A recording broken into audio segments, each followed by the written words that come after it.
CTV Edmonton, local breaking news with Brendan Purdy. You got to be kind of constantly changing with the times and finding ways to be innovative and keep helping your program get better. Tonight on CTV News, roster reorganization. How local hockey teams are dealing with the exodus of players to the NCAA. Good evening, and thanks for joining us. Top Edmonton hockey teams not named the Oilers are facing new challenges this year. New rules are in place for American college recruitment, and Canadian players are taking advantage. As Evan Kenny tells us, teams like the U of A Golden Bears and Edmonton Oil Kings believe they've found ways to remain competitive. The University of Alberta Golden Bears are hitting the ice, missing some key pieces from last season. For us, our strength's going to be our depth. At least 5 players have chosen to go play U.S. college hockey after the NCAA changed its eligibility rules. In past years, players with Canadian Hockey League experience, like the WHL, could not head south. It was a pipeline to schools like the U of A, but now Alberta must adapt. There's different backgrounds, different experiences, which make us a better team. More challenges, more opportunities, and looking forward to it. The U of A has lost 4 players to the University of Nebraska-Omaha. Their coach has ties to Edmonton and says he knows how many quality players develop in the area. You got to be kind of constantly changing with the times and finding ways to be innovative and keep helping your program get better. The new rules are affecting recruiting, forcing Canadian universities to look elsewhere. We've got a player from Russia, a player from Ukraine. We've got a couple NCAA guys in the East Coast League. MacEwan University is in the same situation. We usually recruit a lot of, CHL players, Russian Hockey League players. Most of those guys ended up committing to Division I, so we kind of looked elsewhere. But as far as my group, it didn't change my group a whole bunch. Some players are leaving junior hockey early to go to school. 4 players from last year's Edmonton Oil Kings are going to play in the States, and next year, at least 3 players are already committed to leaving.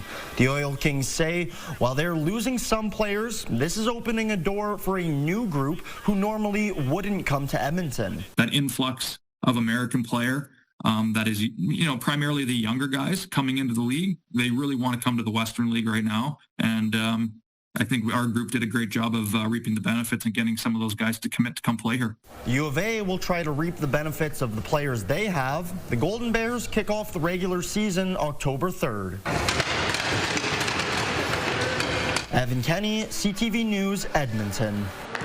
Last night, 3 Edmonton police officers were involved in a single vehicle collision near Edson, 200 kilometers west of Edmonton. According to RCMP, the officers were transported to hospital with non-life-threatening injuries. EPS says that they're offering support to their injured members. The Oilers jumped on the ice this morning for the second day of training camp. Captain Connor McDavid was skating on a line with 2 new players, including a former Calgary Flame. Obviously, he's the best player in the league, so to be able to, be on the same team as him is special. And I'm just going out there during this camp and just trying to play my game, play hard, try to read off him. Hopefully, he teaches me a thing or two. Somebody I grew up playing against, honestly. We grew up around the same area. Never played with him, always against him, and he's always been that annoying guy on the other side. So. Nice to have him on our side. But he's a lot more than that. He's a great player. Andrew Mangiapane says he was hoping to get the opportunity to play with McDavid when he signed in Edmonton. He spent last season in Washington after 7 seasons in Calgary. The pair were playing with winger David Tomasek. This will be the 29-year-old's first NHL season. Last season, he led the Swedish Elite League in points. A former UCP MLA says plans are moving forward to revive the Progressive Conservative Party in Alberta, despite pushback from the UCP government. You can't just steal the name of an existing party and then try to use their reputation to further your own. I mean, the Progressive Conservatives are a legacy party name for our party, and we will fight to protect it. Certainly, that's because they see us as a threat. Peter Guthrie says the province issued a second cease and desist letter after the Alberta Party formally filed to change its name to the Alberta Progressive Conservative Party last month. Speaking on Alberta Primetime, Guthrie says despite the Premier's protests, there is solid legal ground for the name change, and it's Elections Alberta that will make the final decision. Elections Alberta, they are the authority on elections law. So we're going to defer to them and to their judgment. The UCP will not be making the determination here, although they may try to influence the decision. Guthrie says it could take up to 60 days for Elections Alberta to make its decision. He hopes to be in the legislature as a PC MLA when the sitting begins in late October. The United Conservative Party says it legally owns the PC Alberta name, logo, and history, and it will continue to defend its legacy. A provincial regulation banning the practice of police carding has ended. The Police Street Checks and Carding Amendment Act went into effect in June of 2021, outlining regulations for street checks. In a letter sent to the Edmonton Police Commission, the province says it decided to let the regulation expire on June 30th after an internal review. It says the decision was based on information from police services who say officers rely on other existing legal authorities instead of the regulation. The province is planning to add citizenship status and health information to driver's licenses and ID cards. In the midst of the provincial and federal government's ongoing trade dispute with China, a new Angus Reid Institute survey suggests Canadians favor cutting tariffs towards Chinese electric vehicles to secure Canada's canola industry. Sarah D'Souza Butts explains. Given the economic impact China's tariffs have had on Canada's canola market so far, Canadians are leaning towards making an international deal. A lot of Canadians are looking at it and saying, even if potentially this could upset the U.S., that we want to look and potentially protect our own farmers first. A recent survey by the Angus Reid Institute suggests the majority of Canadians are in favor of dropping Chinese electric vehicle tariffs if it means helping to secure the canola industry. Based on the 340 people surveyed in Saskatchewan, that percentage rises to 68%. The survey question was part of a larger review examining several international trade issues.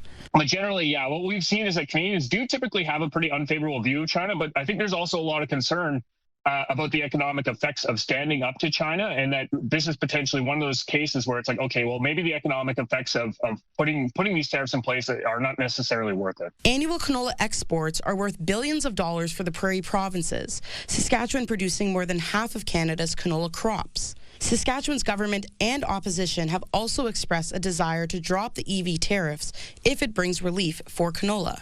This is a call we've been making from day one here, that the province and the feds need to be working in tandem to end those tariffs that producers are paying. The government of Saskatchewan says Premier Scott Moe's trade mission to China earlier this month was a step towards a potential solution, responding to the survey in a statement saying the government of Saskatchewan is pleased majority of Canadians want to see Chinese tariffs on Canadian canola dropped, which is why Moe and industry leaders have encouraged Prime Minister Mark Carney to build on his work and engage directly with the Chinese government. Sarah D'Souza Butts, CTV News, Regina. A Beaumont RCMP officer has been cleared in the death of a woman during a police pursuit last year. In February of 2024, officers attempted to stop a wanted man in a U-Haul by using a spike strip. A woman not involved in the chase hit that strip with her car. Police say Cassandra Gartner got out to see what happened, and the U-Haul struck and killed her. The Alberta Serious Incident Response Team says an officer laid down the strip believing a large vehicle was headed towards him. ASIRT says its use was reasonable, as the suspect's vehicle had already rammed a pair of police cruisers and was seen driving dangerously. ASIRT also concluded a file involving the Edmonton Police from July of 2021. At the time, tactical officers were dispatched for reports of a man shooting or slashing tires in the parking lot of a hotel in South Edmonton. Police say the man removed a gun from his waistband and told the 4 responding officers to drop their weapons. 3 officers fired at the man killing him. The gun was later identified as an airsoft pistol. ASIRT concluded the officers were required to use force because the man was believed to have a gun and possibly a knife. 5 people are facing charges in connection with poaching eagles and hawks. Alberta Fish and Wildlife laid 34 charges under Alberta's Wildlife Act and 9 criminal code charges. Officers believe the group were actively hunting eagles and hawks near Cochrane last March. The province says when officers searched trucks and homes owned by the accused, they found freshly removed eagle's feet. An American fugitive is among those charged. He was wanted on multiple charges related to the killing and trafficking of birds of prey in Montana, but failed to appear in court.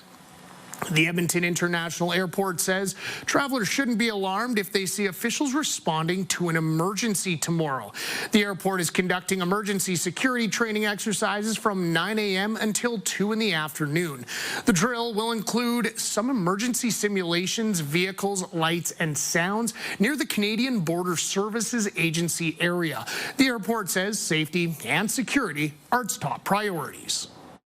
This is the 4th training exercise we've done like this in the last 5 years, so it's imperative that we get together on a yearly basis and do these types of training exercises. The airport says training is essential to ensure all teams are prepared for an actual emergency. Farmers across the province are in the middle of harvesting this year's crops. As CTV's Merit to Cash reports, while for some it's business as usual, other areas are struggling to catch up. Humphrey Bannock has been farming north of Camrose for decades. We farm about 7,000 or 8,000 acres here in wheat, barley, oats, and canola. He's a little over halfway done this year's harvest. The wheat and the barley were average, maybe just a hair better, not too bad. The canola we're just getting into, and it looks it's going to be average or a little better there too. So we're very pleased with the crop. Bannock is crediting 1 month with saving his summer. When we were starting to spray in June, we had doubts as to whether we would get even average yields this year, but the rain through July really saved our bacon, and the crops really turned out much better than we'd initially expected. The same cannot be said for some other areas. Westlock County declared an agricultural disaster August 12th, a declaration that remains in effect for both crops and livestock. There are some spots that seem to have thrived through it, but there are some sandier areas that are low-lying lands that the yields just aren't there. The municipal district of Greenview, which includes Grand Cache, Fox Creek, and Valley View, is still experiencing an agricultural disaster, but only for livestock. You'll notice that when you're going through the field, you'll get to where it seems like a great crop, and then all of a sudden you just come in and it's like, wow, there's not much here. Back at the Bannock farm, despite a decent harvest, prices and therefore profits will be down for all crops this year. Our wheat is going to be $1 a bushel, or that turns out to $60 an acre less than it did last year. Bannock says most farmers will have to scale back on land and equipment purchases until prices go back up. Merit to Cash, CTV News, Edmonton. A new supportive housing development in Holyrood is ready to open its doors. The project at 83rd Street and 94th Avenue will provide homes for 63 people who were previously homeless. The new affordable units were announced back in 2023 as part of the Federal Rapid Housing Initiative. All 3 levels of government provided millions of dollars to get this project up and running. We all know that housing is key. Housing is key for everything. Having a stable, appropriate, supportive place to call home that we all desire. Without that, we would not be able to build the kind of city that we want to build. The George Spady Society will operate the building and provide on-site programming. Tenants will hold their own leases and pay rent. They will also receive around-the-clock support for health and wellness, focusing on recovery. The University of Alberta spin-off company is hoping NASA will take its recycling system to the moon. NASA recently launched a competition to find a solution to space waste. Edmonton-based Waste Parrot was selected along with 17 others to enter the final phase of this contest. The chosen company will have their design on board the Artemis II space rocket when it heads to the moon next year. With 3D printing technology, we are able to recycle plastics into meaningful products, but also we are able to use that recycled products, combine it with the recycled material from the moon, which can be used to create bricks. Waste Parrot was selected out of 1,200 applicants and is the only Canadian company to make it to the final round. Just ahead, a Sobeys strike. Workers at the Sobeys Rocky View Distribution Center hit the picket line. Plus, raising hope through the harvest. The AMA and its members donate fresh produce. We're hoping to raise 50,000 pounds of food, and we're hoping somewhere around 500 pounds of vegetables. Good evening, folks. The warm spell continues through tomorrow and Saturday. In fact, we're back close to 30 for a daytime high on Saturday. Cool down starts on Sunday, although still looks slightly warmer than average through the first half of next week. Full look at your 5 and 10-day forecast in just a few minutes.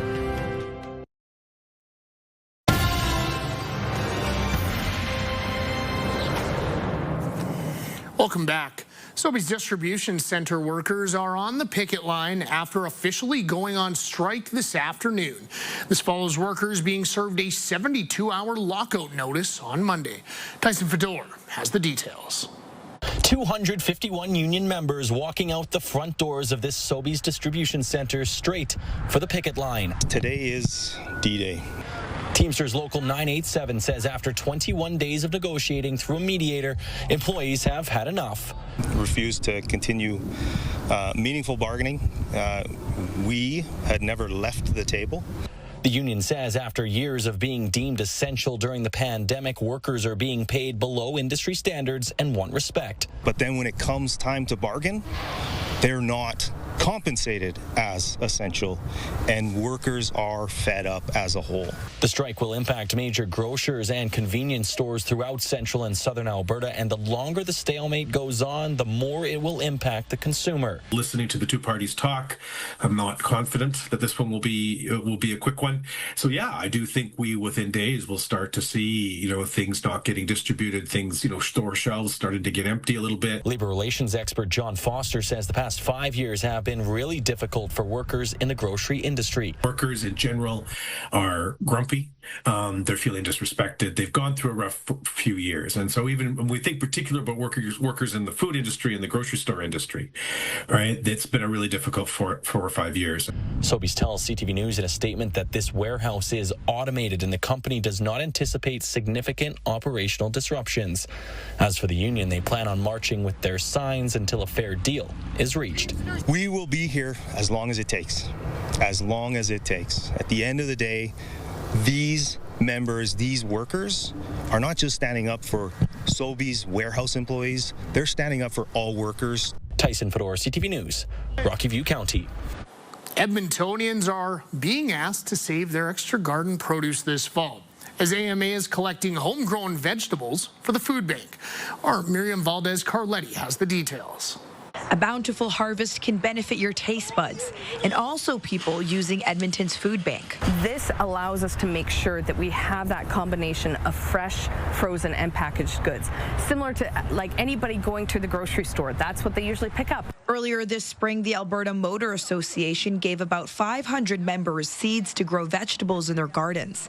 Months later, it's now collecting all that produce grown in backyards and on balconies. We're hoping to raise 50,000 pounds of food, and we're hoping somewhere around 500 pounds of vegetables this year. The AMA says many people can't donate money or non-perishable food items because they're struggling themselves. We wanted to be able to give them something that is cost-effective for them, something that they can do, and that they're still feeling like they're giving back to their community. All this different kinds of people, from professionals to housewives to seniors to just maybe regular people that just say, hey, I can grow something on my balcony. Elena Dallin is one of those donors. She likes to grow tomatoes in her garden and found herself with more than what she needed. And our plant is still actually loaded with tomatoes so I suspect we'll probably be donating more this year even. While canned goods and pasta are great options to donate, nothing beats fresh vegetables grown with love. It feels really good to know that families and people who may be unable to afford food will be able to enjoy some fresh produce from a garden. The AMA has its own produce garden and has already harvested more than 100 kilograms of vegetables to donate. Miriam Valdez-Carletti, CTV News, Edmonton. Multi-platinum musician MGK will be making a stop in Edmonton as a part of his Lost Americana tour. Tell me what you wait for me. Baby, I'm a rolling stone. I got a lot right in me. I don't wanna say this wrong. The tour kicks off in November, taking the stage at Rogers Place on Monday, December 1st. Tickets go on sale next Thursday. Calgary, Hamilton, and Montreal were also announced as Canadian stops during the first leg of this tour. Toronto and Vancouver will have to wait until next year. After the break, Rescue for Stars. Local business leaders take part in a charity event for Stars Air Ambulance. STARS is such an important organization. I think everyone in our lives knows someone and loves someone who's been helped by STARS in the past. Programming brought to you by James H. Brown Injury Lawyers, the heavy hitters of injury law. Welcome back. We've got this cold front sliding through, producing some scattered showers earlier in the day, some hit and miss thunderstorms in parts of western Alberta through the foothills. That'll clear out pretty quickly tomorrow. Still some cloud cover and a couple scattered showers in east central Alberta through the morning hours, but skies will be clearing tomorrow morning here in Edmonton. We'll get some sunshine for most of the day tomorrow. Temperatures should be around 24, 25 for a daytime high. Saturday, that'll be the last really hot day that we see for a while. We're up to about 28. Maybe even 29. Sunny with a few thin clouds. You get some extra cloud cover here further to the north. And then late Sunday, a chance of some showers in the Edmonton area, kind of ushering in that little bit of a cool down. Here was today. Watch tomorrow. Temperatures will be in the mid-20s tomorrow. There's your big warm-up for Saturday.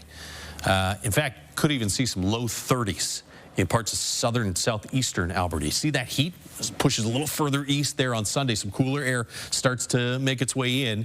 But, I mean, this is still around 20, low 20s for daytime highs into the first half of next week. It's not until the end of next week that we get a more significant cool down and temperatures back closer to average, somewhere in the mid to high teens. So this is a gradual cool down through the first half of next week and then a little more dramatic at the end of the week. 8 degrees in Fort McMurray tomorrow morning. Speaking of dramatic, look at these temperatures tomorrow morning. Close to the freezing mark in through northwestern Alberta. There may be some patchy frost in parts of the Peace Country, especially in low-lying areas. We'll be about 10 degrees tomorrow morning here in the city. 9 tomorrow morning in Red Deer. 22s, 23s with some sunshine across the northeast. Nice bounce back tomorrow afternoon. After starting near the freezing mark, you're into the low 20s in the afternoon in northwestern Alberta. 22 for Jasper, 24 in Red Deer. Chance of some morning fog patches in Lloydminster, but then that should clear out by mid to late morning. 25 degrees here in the city. Sunshine at 28 on Saturday. Chance of a scattered shower, especially in the evening on Sunday. You see temperatures still around or into the 20s through Wednesday of next week, but 16s and 17s by the end of the week. That is your forecast. 6 business and community leaders were put through their paces today at the 14th annual Stars Rescue on the River fundraising event. So if they have any fractures in their spine, we want to keep them as still as possible. The event airlifts the participants to a secret destination. From there, they take part in multiple challenges from aviation and engineering to safety and medical. In order to earn their rescue flight home, the participants must raise $50,000 each. STARS was built by the community, for the community, and so that's been our mantra. And so, you know, we always say the community owns STARS, and so that's how we started back in 1985. The community came together and supported us. Now we have many partners. You know, government's a key partner of ours, along with all our donors. That's what keeps us going. STARS is such an important organization. I think everyone in our lives knows someone and loves someone who's been helped by STARS in the past. All 6 participants did well in surpassing their individual goals of raising $50,000. Alrighty, folks, that is all from us on this Thursday night. Thank you so much for wrapping up your day with us here on CTV News. Join us again tomorrow night at 11:30. We'll put a bow on this entire week. Until then, take care and goodbye for now.